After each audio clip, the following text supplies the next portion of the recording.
Siguiendo a nuestra cabeza en la iglesia, al Papa Francisco, vamos a comentar un textito de él que viene retomado, digamos, de un tema fundamental que nos da mucha luz para entender nuestra situación actual, que es lo que estamos buscando, ¿no? Ponernos al servicio de la iglesia, y se titula Corrupción y Pecado. Esto lo escribió, se publicó en el año 2013, cuando todavía era obispo en Argentina. Entonces, vale la pena comenzar por aclarar que el pecado y la corrupción son dos realidades distintas, ¿no? Entonces, no podemos ya nosotros confundir corrupción con pecado. Corrupción y pecado, ¿no? O sea, lo primero que vale destacar aquí es el hecho de que se trata de dos realidades muy distintas, ¿no? Ambas, digamos, son reales, pero tienen una realidad muy distinta. A grandes rasgos, podemos decir que, en efecto, el pecador reconoce su pecado, ¿no? El pecador reconoce su pecado. Por el contrario, el corrupto siempre se quiere disculpar, ¿no? Aquí vemos un aspecto sustancial. El pecador, en cuanto tal, reconoce el pecado que cometió.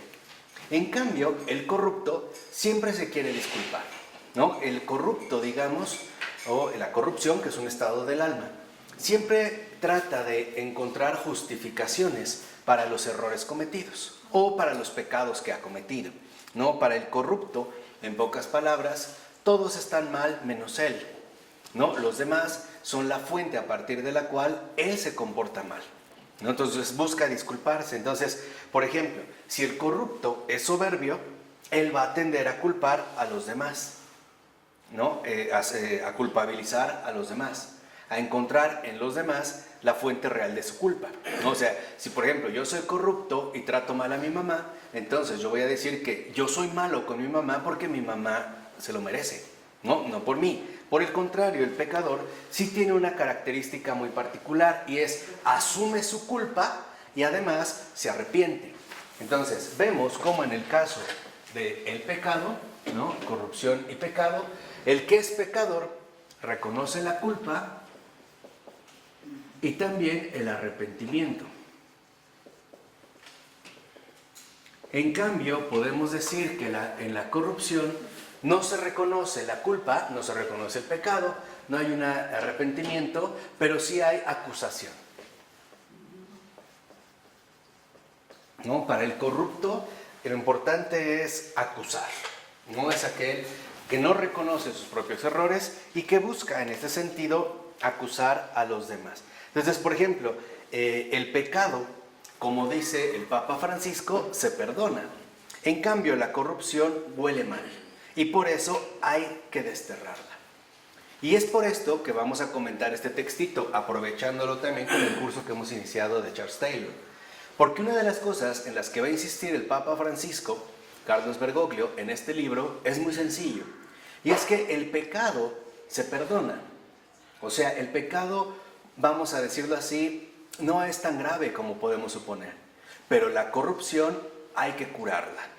O sea, la corrupción, más que perdonada, debe ser curada. Y por lo tanto debe de ser, en este sentido, erradicada.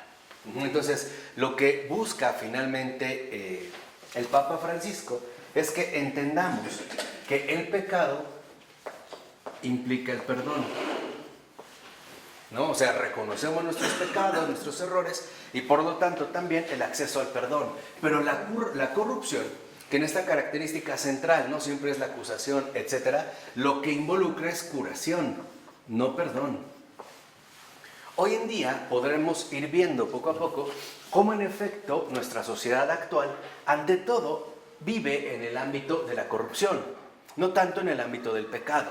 Entonces, hoy una de las prioridades fundamentales que necesita ser atendida en las almas en general no es tanto el perdón de los pecados, sino la curación del alma, o sea, la extinción de la corrupción. ¿Qué nos dice el Papa en el prólogo? Nos dice que en nuestras sociedades y en todos los medios de comunicación aparece con frecuencia, casi constantemente, el tema de la corrupción. ¿no? Y como un tema habitual de nuestra vida, ¿no? Se habla mucho de corrupción. Dice, por ejemplo, se habla de instituciones aparentemente corruptas que han entrado en un proceso de descomposición y han perdido su ser, han perdido su entidad, su capacidad de crecer, de tender a la plenitud, de servir a la sociedad entera, etc. Dice ahora, esto no es una novedad. Desde que el hombre es hombre, siempre se ha dado este fenómeno. Es un proceso de muerte. O sea, cuando la vida muere, dice en este sentido el Papa Francisco, entonces entra la corrupción. Entonces, uno de los detalles fundamentales es que necesita la curación porque la corrupción es una enfermedad de muerte. Lo que hace la corrupción, en el caso del alma, es erradicar de nosotros mismos la vida, que es lo que vamos a tratar de ir entendiendo, que es una cuestión muy fundamental. Entonces dice, bueno, a ver, tendríamos nosotros que distinguir que la corrupción y que requiere curación involucra un estado. Hay un estado de corrupción que incluso dice el Papa, huele mal. Es como, por así decirlo, un pescado podrido. En cambio, el pecado es una situación. Hay personas, por ejemplo, que dice el Papa, están en situación de pecado, ¿no? O sea, cometen algunos pecados que se realizan en ciertas circunstancias o bajo ciertas situaciones. Pero lo grave es que a pesar de que no se viva una clara situación de pecado, sí se viva un claro estado de corrupción. Entonces, dentro de esta perspectiva, lo que habría que atender en este sentido es precisamente el estado de corrupción.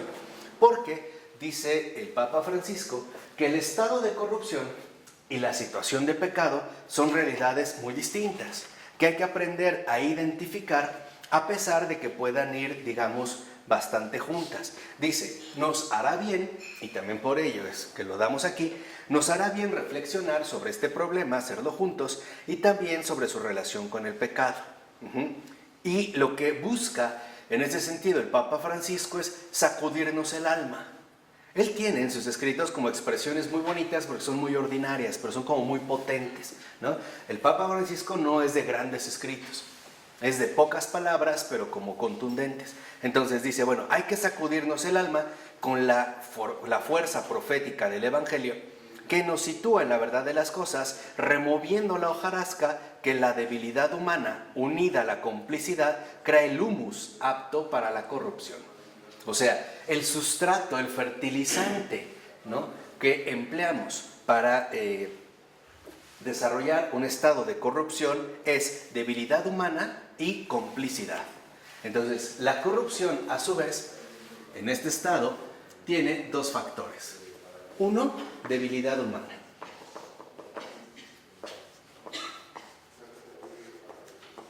Y por otro lado, número dos, complicidad. ¿No? La debilidad humana, unida a la complicidad, es justamente lo que da pie al surgimiento de este estado de corrupción. Entonces va a decir el Papa Francisco que nos hará mucho bien, a la luz de la palabra de Dios, aprender a discernir los diversos estados de corrupción, tanto propios como ajenos, y también los estados de corrupción que nos circundan y que ante todo amenazan con seducirnos. O sea, el estado de corrupción, en tanto debilidad humana y complicidad, también destila una especie de seducción que nos resulta bastante agradable y ante el cual, digamos, de cierta manera, buscaremos también entrar a formar determinada complicidad, ¿no? O sea, engendrarlo nosotros mismos. Entonces dice, nos hará bien, dice el Papa, volvernos a decir unos a otros, pecador sí, corrupto no. Pecador sí, corrupto jamás. Dice, y decirlo con miedo, no sea que aceptemos el estado de corrupción como un pecado más. Entonces aquí debemos distinguir que el estado de corrupción puede llegar a ser confundido con un pecado más. O sea, que en realidad le quitaríamos o tenderíamos a quitarle el peso grave que en realidad tiene. Dice, a diferencia, por ejemplo, del estado de corrupción, cuando nosotros atendemos una situación de pecado, podemos darnos cuenta que si yo digo pecador sí, es lindo poder decir esto porque podemos abismarnos en la misericordia del Padre. No, o sea, en la situación de pecado siempre está presente la misericordia del Padre, que en todo momento nos ama y además que en todo momento nos espera. Dice, a la manera, por ejemplo, del publicano, ¿no? Que le dice al Señor, Dios mío, ten piedad de mí porque soy un pecador. Está hablando, cita el Evangelio de Lucas, capítulo 18, versículo 3. O dice, como lo dijo Pedro, primero con palabras, aléjate de mí, Señor, que soy un pecador. Igual el Evangelio de Lucas, capítulo 5, versículo 8. O cuando Pedro ahora lo expresa sin palabras, pero con lágrimas, al oír en esa noche el canto del gallo, ¿no? Que estas lágrimas lo que dicen sin hablar es, ten piedad de mí. Entonces, el decir pecador sí es benéfico. No quiere decir que entonces tenemos que vivir una situación de pecado. No, es para distinguirla plenamente del estado de corrupción. O pecador sí, tal y como Jesús nos enseña que lo dijo el Hijo Pródigo. He pecado contra el cielo y contra ti. Y después ya no puede seguir hablando porque el Padre no lo abraza y lo besa. O también, como dice, pecador sí, como nos lo hace decir la misa, cada vez que miramos al Señor crucificado. Ahora dice, pero qué difícil es resquebrajar y romper, doblegar un corazón corrupto. O sea, aquí vemos que entonces el énfasis se pone en un aspecto central. La convivencia con los pecadores no es problemática. ¿Por qué? Porque el verdadero pecador reconoce su pecado y por lo tanto está abierto al arrepentimiento y a la misericordia. Pero con un corazón corrupto la situación es totalmente diferente, ¿no? Es una situación totalmente distinta. ¿Por qué? Porque el corazón corrupto, dice el Papa Francisco, está lleno de autosuficiencia y por lo tanto de autosatisfacción, que no permite que se le realice ningún cuestionamiento, ¿no? El corazón corrupto, les vuelvo a repetir, tiene como una de sus características esenciales el hecho de que siempre se está justificando. De lo que hace, siempre tiene una excusa y terminará convencido de que los demás están mal menos él, ¿no? El corazón corrupto está convencido de que todos están mal menos él. En cambio, el pecador sabe que todos están bien o mal, pero él ha pecado. ¿No? Aquí sí lo vemos en el pecado, en la situación de pecado, sí hay también una responsabilidad. En cambio, en el estado de corrupción no hay una responsabilidad, hay una acusación, ¿no? Siempre se está acusando a los demás. Dice, se parece, por ejemplo, a lo que nos dijo el Evangelio de Lucas, capítulo 12, versículo 21, que el corazón corrupto acumula riquezas para sí, pero no es rico a los ojos de Dios. O sea, en la seducción, la fuerza de la seducción que emana del estado de corrupción es el hecho de vivir para sí mismo. Podemos decir que en realidad el estado de corrupción proviene de la autosatisfacción.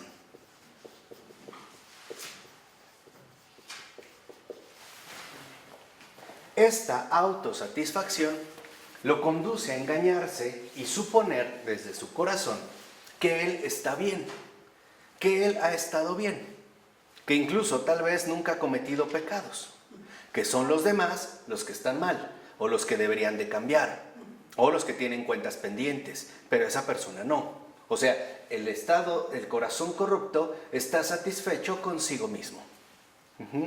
Incluso podrá reconocer que cometió pecados, pero fíjense, puede decir, sí, yo he cometido pecados, pero como cualquiera. O sea, siempre arrastra a los demás, ¿no? El corrupto siempre, por así decirlo, embarra a los demás. Sí, yo he cometido pecados, pero como cualquiera, ¿eh? No, hombre, pero hay otros que han cometido peores. Por ejemplo, el que dice, yo no me confieso con un sacerdote porque ese tiene pecados más graves que yo, ese es un corazón corrupto. ¿Por qué? Porque en efecto evalúa la situación desde su satisfacción de que él no es tan pecador y por eso no es sacerdote, ¿no? Así, aquí veríamos justamente la inversión. Dice, incluso, por ejemplo, podemos ver que el corrupto ha construido precisamente una autoestima basada en actitudes tramposas. Por ejemplo, tonto el que no robe. Dice, ese es un corazón corrupto. O sea, sus criterios son siempre equivocados. No, o sea, el corazón corrupto lo que hace es trampa. Dice, ahí asume sus criterios. Por ejemplo, tonto el que no robe. Dice, lo asume como un criterio de acción que lo justifica ante los demás. O sea, el corrupto en este sentido, digamos, siempre va a aparecer autosatisfecho consigo mismo. Él se va a evaluar a sí mismo como alguien que en efecto no es malo y no está mal. Tiene debilidades, errores, pero en último término no es malo. Los malos son los demás. Los malos, mejor dicho, los demás son los tontos. Él puede robar, pero porque es listo, porque él aprovecha, ¿no? Como la gente que dice, a mí no me den, pónganme donde hay, ¿no? Yo agarro. Este es un corazón corrupto. Dice el Papa, el corrupto tiene cara de yo no fui. El corrupto dice, siempre tiene justificación, siempre. La sociedad, el clima, la OMC, el Fondo Monetario Internacional, mi suegro, mi suegra, mi sueldo, mi casa, el presidente. O sea, para el corrupto, ¿no? Voy a decir el Papa Francisco, ¿no? Él más bien tiene cara de estampita, ¿no? Dice, como decía mi abuela, ¿no? Siempre tiene cara de yo no fui. Dice, merecería un doctorado honoris causa en cosmetología social. Este es un concepto bien interesante. ¿Por qué? Porque la autosatisfacción, como dice el Papa Francisco, ha desarrollado una cosmetología social. Esta cosmetología social es un comportamiento maquillado. Dicho de otra manera, el corrupto siempre sabe qué cara poner según la situación. Y siempre va a tener cara de inocente, cara de yo no fui. Como aquel gobernador que dijo, sí robé, pero nomás fue tantito, ¿no? Pero otros, ¿cuánto no han robado? Yo sí robé, pero tantito, nomás poquito. Esa es la corrupción, ¿no? Dice, por ejemplo, y lo peor es que el corrupto termina creyéndoselo. Eso es lo peor. El corrupto está convencido de su supuesta inocencia. O sea, el corrupto nunca acepta un error. Y por eso le molesta que cualquiera le haga una corrección. Porque él está tan autoconvencido de su supuesta inocencia que no reconoce que pueda tener errores, fallas o equivocaciones y que en esas precisamente deba trabajar. Dice, y en los corruptos es donde es más difícil que entre la fuerza profética del Evangelio. Por eso, insiste el Papa, debemos decir pecador sí, pero gritar con fuerza, pero corrupto no. Aquí vemos como esta, digamos, tendencia fundamental. Pecadores sí, corruptos no. Corruptos en ese sentido jamás. Dice entonces, una de las características del corrupto frente al pecador es un cierto complejo de incuestionabilidad. Dice, el estado de corrupción se puede medir por lo siguiente. Por ejemplo, ante cualquier crítica se pone mal. Se hace el ofendido, el herido, el agredido, el lastimado, etc. Y de ahí descalifica a la persona o a la institución que la hizo. Por ejemplo, si a mí me criticaron en un colegio, entonces el colegio es una basura, no sirve, etc. Si fue mi suegra está loca, esa vieja que habla, etc. Ahí se ve el estado de corrupción. Dice, y además procura siempre descabezar toda autoridad moral que pueda cuestionarlo. O sea, para el corrupto no hay figura de autoridad. El corrupto considera que él es incuestionable. ¿Por qué? Porque de fondo está convencido que nadie es mejor que él. Ay, ¿quién es el Papa, hombre? ¿Qué me va a andar diciendo a mí, el padre, o el profesor, el maestro? Nada, ¿no? Dice, y recurre al sofisma y al equilibrismo nominalista ideológico para justificarse. O sea, va a desvalorizar a los demás y arremete con el insulto a quienes piensan distinto. Aquí vemos las reacciones. Entonces, este es, digamos, como un termómetro. ¿Cómo podemos medir, digamos, o discernir entre el estado de corrupción y la situación de pecado en las reacciones que generan? Cuando nosotros estamos ante un pecador y se pone al descubierto la falla, lo primero que vemos es una actitud. El verdadero pecador reconoce su falta, no la oculta, no la justifica, y al mismo tiempo busca de inmediato ¿el qué? El arrepentimiento. Es como una secuencia, ¿no? O sea, reconoce la culpa y busca el arrepentimiento. En cambio, la actitud del corrupto es totalmente distinta, ¿no? El corrupto, nosotros vimos en este complejo de incuestionabilidad, busca, en último término, arremeter y agredir, a todo el que piensa distinto a él más, desvalorizándolos.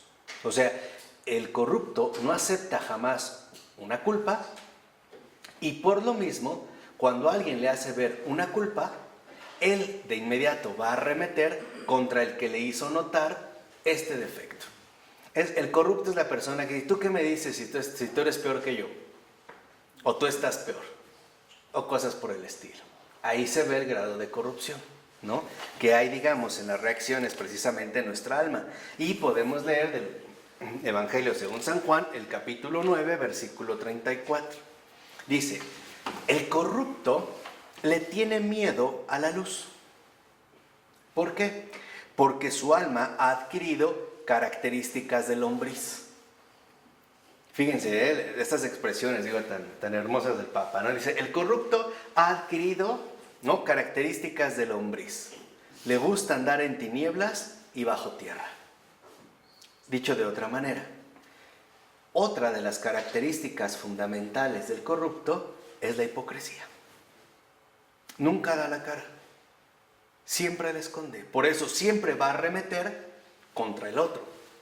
Por eso también el propio Jesús nos enseñó que no hay ocasiones en las que no debemos hablar o responder. Dejar. Porque si no, entonces nosotros precisamente apareceríamos con características de lombriz. Nos gusta andar en la oscuridad y bajo tierra. Nunca salimos a la luz. O sea, siempre estamos evadiéndonos y siempre estamos poniendo una cara de yo no fui según nuestro comportamiento maquillado, que es la cosmetología social. Y nos da ejemplos. Dice, por ejemplo, el corrupto aparece en el Evangelio jugando con la verdad. O sea, poniéndole trampas a Jesús, ¿no? Juan 8, 1, 11, Mateo 22, 15, 22 o Lucas 20, 1, 8. O el corrupto aparece intrigando para sacarlo de en medio. Juan 11, 45, 57, Mateo 12, 14. O sobornando a quien tiene capacidad de traicionar. Por ejemplo, Mateo 26, 14, 16. O sobornando a los funcionarios de turno. Mateo 28, 11, 15. O sea, el corrupto, dice el Papa Francisco, son hombres que no perciben la luz. Y eso es lo más delicado. O sea, en el estado de corrupción no se percibe la luz.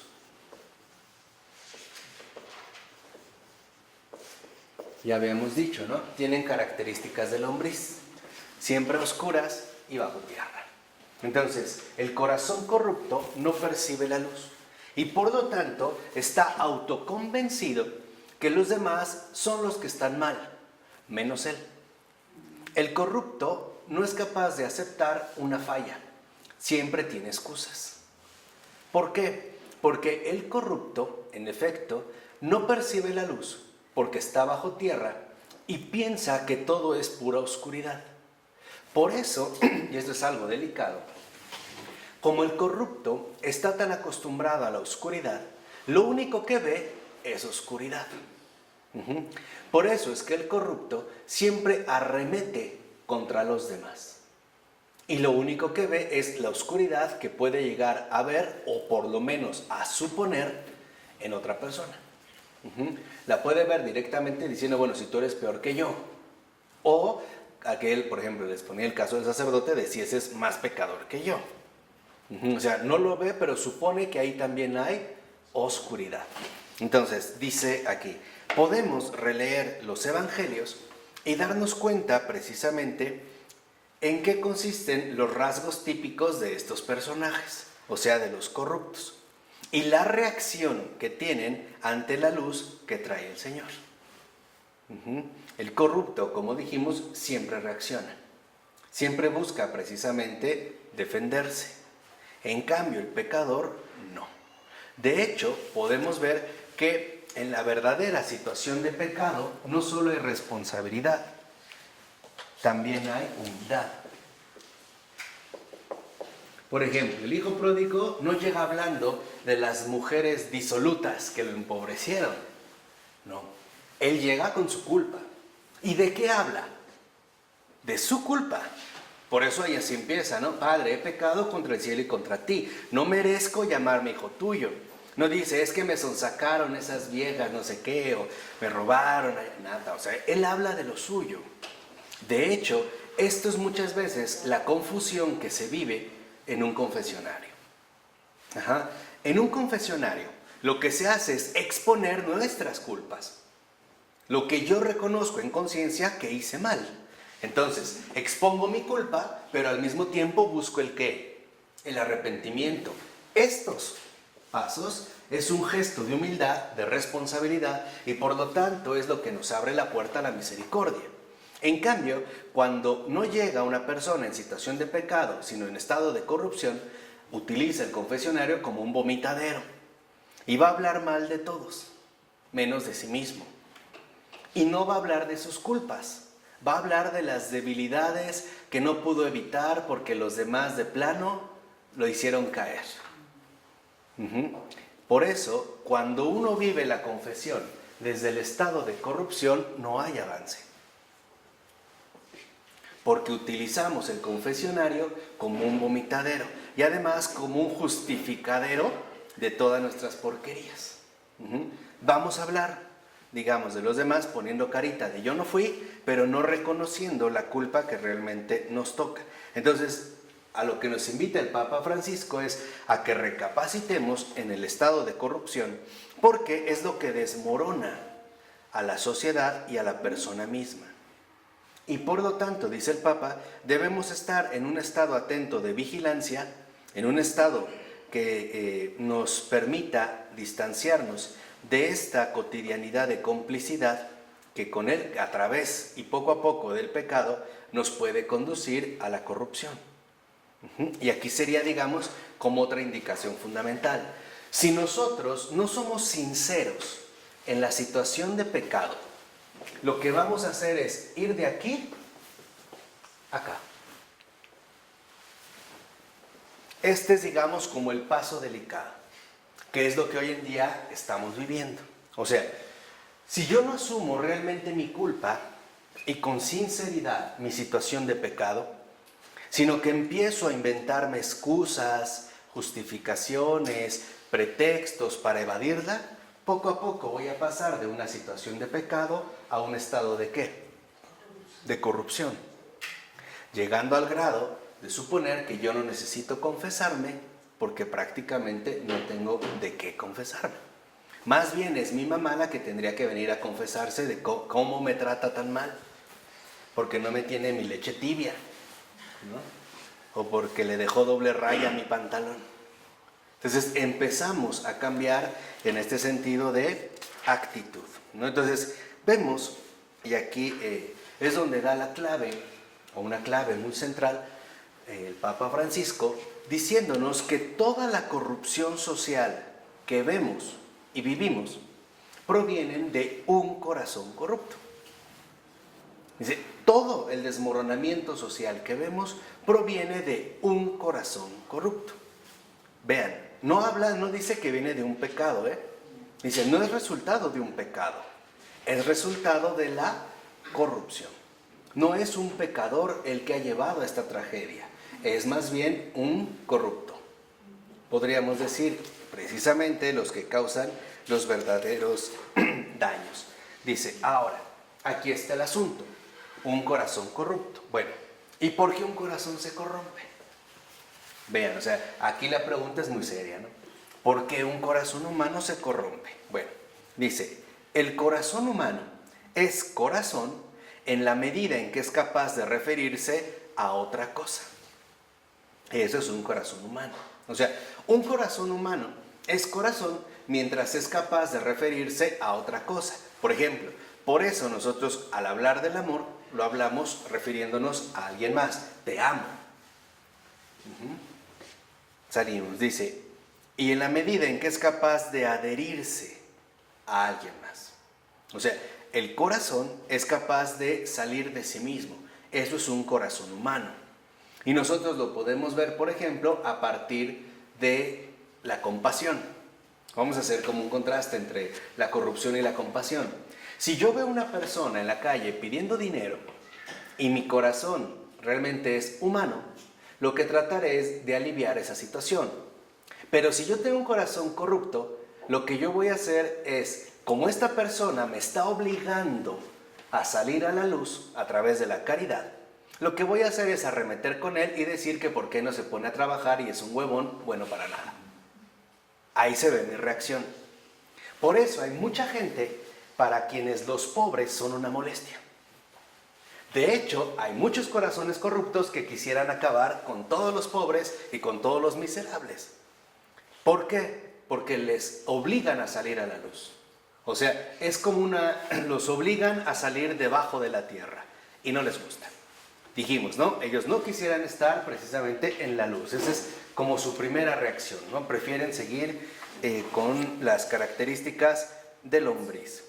Además dice, en este sentido también, el corazón humano es corazón en la medida en que es capaz de amar o bien negar el amor, o sea, odiar. Ahí vemos como esta ambivalencia clara que hay en el corazón humano.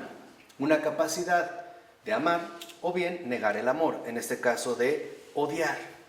Entonces, conocer el corazón del hombre nos invita a darnos cuenta cuáles son nuestras reacciones actitudinales ante las situaciones de la vida. Muchas veces una persona se puede enojar con otra porque se enfermó y porque eso le obliga a cuidarle. Entonces, si es un corazón corrupto, dirá que esa persona le echó a perder su vida, que le está quitando el tiempo, que le está robando oxígeno, de por qué no se muere pronto, etcétera, etcétera, etcétera. Hay muchos corazones corruptos que en efecto quisieran exterminar a medio mundo. ¿Por qué no se mueren los enfermos, los fumadores, los no fumadores, los deportistas? O sea, que todos se mueran, menos yo. O los feos. O los feos, los pobres, o los ricos, ¿no? O etcétera. O sea, buscan la aniquilación. Ahora, cuando un corazón corrupto está en un lugar donde lo puede llevar a cabo, lo va a llevar a cabo. Y esto ya lo hemos visto a lo largo de los ejemplos históricos, ¿no? Que nos han ofrecido, sobre todo en abundancia en el siglo XX. Entonces, para discernir nuestro estado de corrupción, debemos darnos cuenta cómo es nuestra reacción inmediata ante las situaciones de luz. Por ejemplo, ¿cómo reacciono ante las necesidades que los demás me expresan o que los demás me manifiestan? Tal vez no directamente, a lo mejor tendiendo la mano o deteniéndome en el tráfico porque no puede caminar bien. Cosas por el estilo. O sea, son en realidad, la corrupción se pone al descubierto a través de las situaciones muy ordinarias de la vida, donde a veces nuestra reacción precisamente es como feroz, ¿no? O muy desproporcionada.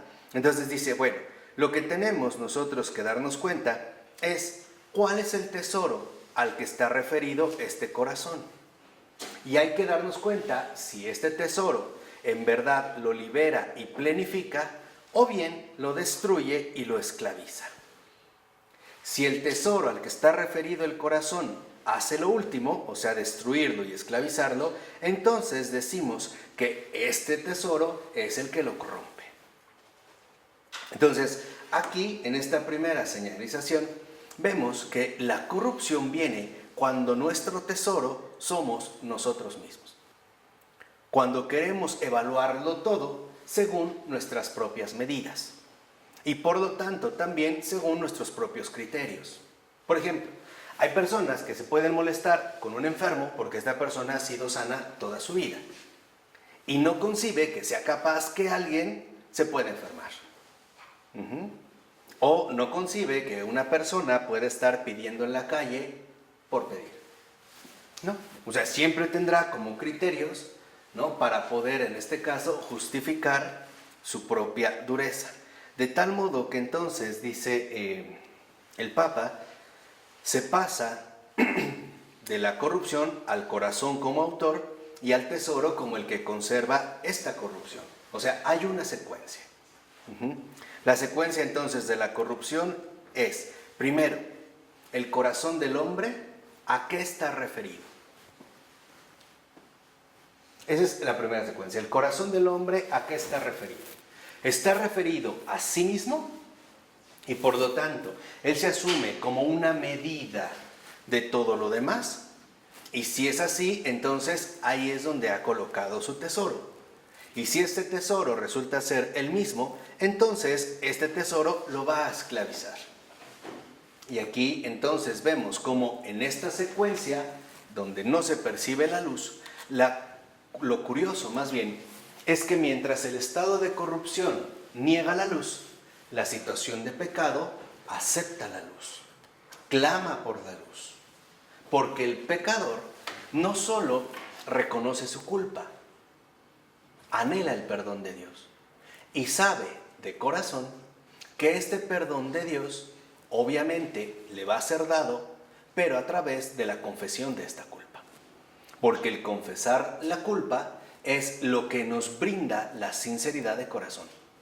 No sé si me explico. O sea, finalmente, ¿no?, en la situación de pecado, uno busca el perdón de Dios porque reconocemos la culpa que hemos cometido. Por decirlo brevemente, para el pecador no hay, digamos, los culpables no son los demás. Simple y sencillamente, yo he cometido una falta, he pecado. Si lo vemos incluso al inicio de la celebración litúrgica, ¿no?, hacemos un acto de contrición y decimos, yo confieso. No decimos, yo les vengo a decir que, o por culpa de fulano, yo tengo que confesar. No, decimos, yo confieso. Y decimos, ante Dios, ¿y qué? Y ante ustedes, hermanos, que he pecado mucho. Y damos las dimensiones, ¿no?, de pensamiento, palabra, obra y omisión. Y después insistimos, por mi culpa. No decimos, por tu culpa, por su grande culpa. Yo estoy... No, es para lo que entiendan, o sea, lo que vamos, ¿no? Esta es una situación de pecado, o sea, esto se supone que tendría que ser la actitud fundamental de nuestras vidas. Entonces, el primer paso para evitar la corrupción es el reconocimiento de mi pecado. Ese es el primer paso para evitar la corrupción, el reconocimiento de mi pecado. Si en una situación de falta, yo no reconozco el pecado y empiezo a culpabilizar a los demás, cuidado. Porque quiere decir que en realidad yo ya pasé de una situación de pecado a un estado, ¿qué?, de corrupción. Ahí es cuando nosotros tenemos que empezar a discernir y plantearnos preguntas muy serias como las siguientes. ¿Por qué me enojo tanto por todo y por nada? ¿Por qué me molestan estas cosas? ¿Por qué me molesta, por ejemplo, que alguien me corrija o que alguien me llame la atención? ¿Por qué me molesta que alguien me pida ayuda? ¿O por qué me molesta que alguien me interrumpa? ¿O que alguien me visite? o que alguien, digamos, me haga perder el tiempo o me hablen por teléfono. O sea, tendríamos que empezar a indagar cuál es la verdadera raíz de estas molestias. Si nosotros lo hacemos en conciencia, descubriremos que la raíz de la corrupción es la soberbia. Porque el corrupto siempre considera que todos los demás no hacen más que molestarle. ¿Por qué? Por la autosatisfacción en la cual ha basado todo su comportamiento. Entonces, lo que vemos en la base, ¿qué es lo que impide que se perciba la luz? Es la soberbia. Mientras que es curioso que en la situación de pecado, en efecto, la humildad es lo que abre los ojos de nuevo a la luz y por lo tanto a la verdad. Un verdadero pecador, un auténtico pecador, lo que hace es buscar la luz. Lo vemos, por ejemplo, en la parábola del hijo pródigo. Está en un chiquero, que son las tinieblas, la oscuridad, y él va a la luz. Y la luz ya lo está esperando. En cambio, el corrupto no busca la luz. Al contrario, nunca buscará la luz. Dijimos, buscará siempre permanecer con sus características de lombriz. ¿Corrupción y corazón duro son iguales? Van de la mano. ¿Qué diferencia principal hay? Bueno, digamos que la dureza de corazón es como la consecuencia de la corrupción. Es el fruto. Es el fruto. O sea, si obviamente en la corrupción yo ya no estoy a la luz de la verdad, mi corazón se va a empezar a endurecer. De tal manera que entonces ya no voy a poder reconocer la verdad, ¿no? Ahora mi corazón se ha vuelto tan endurecido que en efecto no soy capaz de salir de mí mismo. Un corrupto, por ejemplo, es el que te dice, bueno, sí, discúlpame, pero tú también me hiciste. Ahí se ve la corrupción, ¿no? ¿Quién es peor? No, el corrupto. Peor. Sí, claro. ¿Por qué? Porque el pecador tiene una base de humildad. Por tanto, el pecador siempre está en consonancia con la salvación. No, perdón, la pregunta, ¿quién es peor, el pecador o el corazón duro? No, el corazón duro. Peor que, perdón, ¿el corrupto o el corazón duro? No, el corazón duro. ¿Peor que el corrupto? Sí. ¿Por qué? Porque ya el corazón duro ha llegado al extremo de la corrupción. Exactamente. ¿No? Por eso sí es como ya está una... corrupto, ya, al extremo. Claro. Esos corazones que han llegado a la dureza tan dura, vayas la redundancia, ¿no? Esa dureza tan impenetrable, solo pueden ser rotos a partir de un verdadero golpe providencial. Son literalmente, ¿no? Los corazones que sí van a ser quebrantados como nueces. O sea, no es lo mismo, desde ahorita lo vimos, ¿no? Exprimir una uva, que no necesita mucho esfuerzo, a tratar de quebrar una nuez. Si yo quiero romper una nuez con la mano, no puedo. Tengo que darle un golpe fuerte. En cambio, si fuera una uva, bastaría un poco de ¿qué? De presión. Entonces, vemos que la soberbia es, digamos, lo que va incubando, generando este estado de corrupción. Y lo llamativo, dice el Papa Francisco, es que también hay una especie de método, ¿no? Él va a describir en ese sentido un método, que sería precisamente el método de la corrupción. Entonces dice, bueno, para hacerlo tendremos que evitar que la corrupción se convierta en un lugar común, o sea, en una palabra más de las que se usan hoy en día en nuestra cultura habitual, ¿no? O sea, hablar tanto de la corrupción que empezamos a suponer que ya se trata de algo completamente normal. En esta cultura, como dice el Papa Francisco, que tiende a asfixiar, y acuérdense de Taylor, la fuerza de la única palabra. O sea, no la busca eliminar, la busca más bien que asfixiar, ¿no? Neutralizar. Aquí es donde vemos una de las tendencias fundamentales de estos tiempos. Nuestro mundo contemporáneo no nos invita, al menos no abiertamente, al pecado, pero sí a la corrupción, en todo momento. O sea, hoy no hay una invitación clara al pecado, no, pero sí a la corrupción. Ejemplo, hoy no puede ser que me inviten abiertamente a cometer pecado, pero sí a no reconocer mis faltas. A siempre suponer que eso está, ¿qué? Normal. Exacto. Ese es el truco de la mentira de estos tiempos.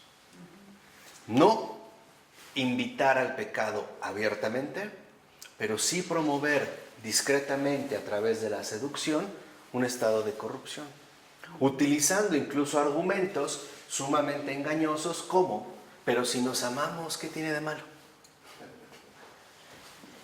Tú velos, escúchalo, escucha los comentarios que te dicen, ¿no? Dicen, pero si nos amamos, o sea, ¿qué tiene de malo? Si somos libres y nos estamos expresando nuestro amor y es la manera en la que queremos vivir, ¿no? ¿Por qué nos dicen que estamos mal? Ustedes son los que nos entienden, es la sociedad la que no nos comprende, ¿no? Es mi mamá la que no está en onda, está fuera de época, no son sus tiempos, o sea, empezamos a manifestar una cierta incomodidad.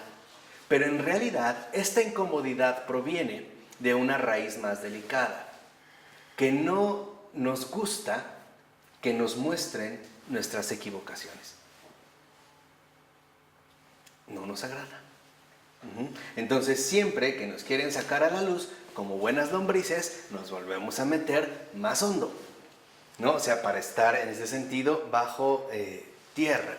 Entonces dice, bueno, tendríamos nosotros que adentrarnos en la estructura interna de la corrupción, dándonos cuenta, y este es, digamos, un detalle fundamental, de que en la corrupción ya hay malicia, mientras que en el pecado no hubo precisamente malicia. No sé si me explico. Hubo debilidad. Claro. Pero en el pecado hay debilidad, sí, pero no hay ¿qué? No hay complicidad. Entonces, la soberbia, en efecto, va a generar malicia. Y ese es el punto fundamental al que nos va arrastrando poco a poco la corrupción. Puede ser que en efecto, en una situación de pecado, haya habido maldad. Maldad por el hecho cometido, ¿no? En, digamos, los daños que trajo. No obstante, no nos mueve precisamente hacia una malicia, hacia un aspecto peculiar donde ya lo que se busca en efecto es un modo de proceder. O sea, la malicia se convierte en un hábito de vida. Se nos vuelve para nosotros habituales esta corrupción. Y por lo tanto, más bien, dice el Papa, y lo va a hacer, preguntarnos si esta corrupción puede darse incluso en las personas que se consideran religiosas o creyentes, y en particular en una persona consagrada, en un sacerdote o incluso en un obispo. Que ese es el punto que él va a tocar. Dice, por ejemplo, ¿no? Lo que él llamaría la corrupción en tono menor, o sea, la posibilidad de que un religioso tenga corrompido el corazón, pero venialmente. ¿Cuál sería la corrupción venial en tono menor? Que las lealdades para con Jesucristo tengan ciertas parálisis. O sea, este es un punto central que vale la pena retomar. La corrupción nos lleva, por ejemplo, en el caso de un creyente, y es lo que estamos viendo en la era secular de Charles Taylor, que la corrupción nos lleva a paralizar nuestra relación con Dios, pero no a anularla. Y esto es justamente lo más grave del caso. En un corrupto, por ejemplo, la relación con Dios se va a dar solo de cierta manera, siguiendo ciertas reglas del juego. Fuera de estas reglas del juego, no hay una posibilidad de una auténtica comunión. Entonces, lo que la corrupción va a empezar, digamos, a promover y a generar es esta parálisis, donde, en efecto, ya no se permite una comunión plena con la verdad. ¿Por qué? Porque el pacto con la oscuridad impide precisamente la comunión con la luz. Cuando el Señor nos dijo que nadie puede quedar bien con dos amos, nos está hablando de que nadie puede quedar bien si tiene el corazón corrupto, porque con uno de sus dos amos va a quedar mal. O sea, va a quedar mal con Dios o en este caso consigo mismo. De tal manera que entonces la siguiente tendríamos que avanzar precisamente en estas características peculiares e incluso en los tipos que nos da de corruptos o de corazones corruptos extraídos directamente del Evangelio. Pero lo importante en este paso es, como nos invitó el Papa Francisco, a reconocer que pecadores sí, corruptos jamás. Y por lo tanto, darnos cuenta de que cuando hacemos un examen de conciencia es reconocer qué daño he hecho a los demás y de qué manera. Y aceptar que esto ha sido mi culpa. Esto es trabajar en la humildad. Por eso el humilde no tiene problemas para reconocer sus pecados. Así como el corrupto no tiene problemas para buscarle pecados, fallas, faltas, lo que sea, a los demás. Entonces, es importante que nosotros nos demos cuenta que algo normal en nuestra vida es la situación de pecado, pero no es normal un estado de corrupción. Y por lo tanto, lo que necesitamos en el caso de un estado de corrupción es curación. Y esta curación no es tan fácil como la confesión de un pecado. La curación de un alma en estado de corrupción, de un corazón corrupto, involucra un trabajo sumamente serio y un trabajo a fondo. ¿Por qué? Porque para poder curar un corazón corrupto se requiere renovar toda su estructura de vida, comenzando por lo más interior, que es el mismo, el reconocimiento de sí mismo. Por eso en la celebración litúrgica comenzamos por el reconocimiento de nuestros pecados, para de ahí pasar al reconocimiento de la misericordia divina. ¿De acuerdo? Vamos a dejarle hasta aquí. Del Padre, del Hijo y del Espíritu Santo. Amén.